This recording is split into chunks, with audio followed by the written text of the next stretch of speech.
ස්වර්ගයෙනි කන්දෙව් මම කතා කරන්නෙමි පොළොවද මාගේ මුඛයේ වචන අසාවා මාගේ ශික්ෂාව වර්ෂාව මෙන් බසින්නේය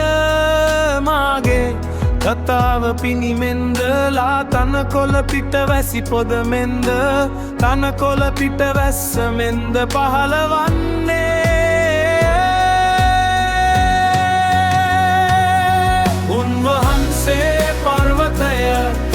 උන්වහන්සේගේ ක්‍රියාව සම්පූර්ණය මක්නිසාද උන්වහන්සේගේ සියලු මාර්ග ධර්මිෂ්ඨය උන්වහන්සේ විශ්වාස වූ අයුතුකමෙන් තොර වූ දෙවි කෙනෙක උන්වහන්සේ වනාහි ධර්මිෂ්ඨය අවංකය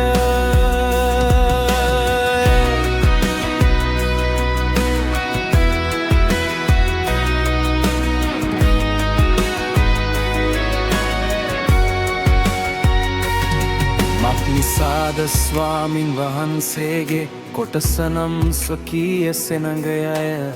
යාකොබ් උන්වහන්සේගේ උරුම කොටසය කාම්තාර දේශයකදීද පාළු භයංකර වූ වනයේදීද ඔහු උන්වහන්සේට සම්භවිය උන්වහන්සේ ඔහු වට කරගෙන ඔහු බලාගෙන තමන් ඇසේ කළුරුවාවමෙන් ඔහු රක්ෂා කළ සේක ස්වාමින් වහන්සේ පමණක්ම මොහුගෙන ගිය සේක අන්දෙවි කෙනෙක් උන්වහන්සේ සමග නොසිටියේ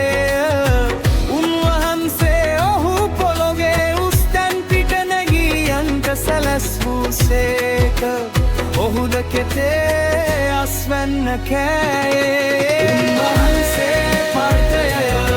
උන්වහන්සේගේ ක්‍රියාව සම්පූර්ණය උන්වහන්සේ වනාහි ධර්මිෂ්ඨය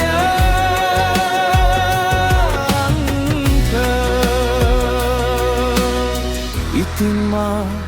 පමණක්ම උන්වහන්සේ බවත් මා මිස අන් දෙවි කෙනෙක් නැති බවත් බලන්න නසන්නෙත් ජීවත් කරන්නෙත්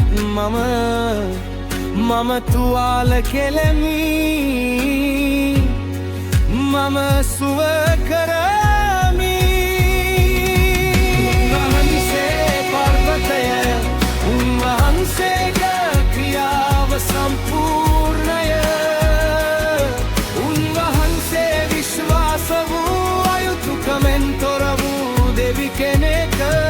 උන්වහන්සේ වනාහි ධර්මිෂ්ඨයි අවංකය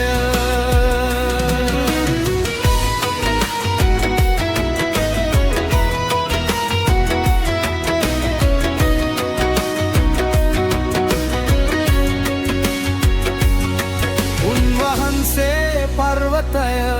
උන්වහන්සේගේ ක්‍රියාව සම්පූර්ණය උන්වහන්සේ විශ්වාස වූ අයුතුකමෙන් තොර වූ දෙවි කෙනෙක උන්වහන්සේ වනාහි ධර්මිෂ්ඨය අවංකය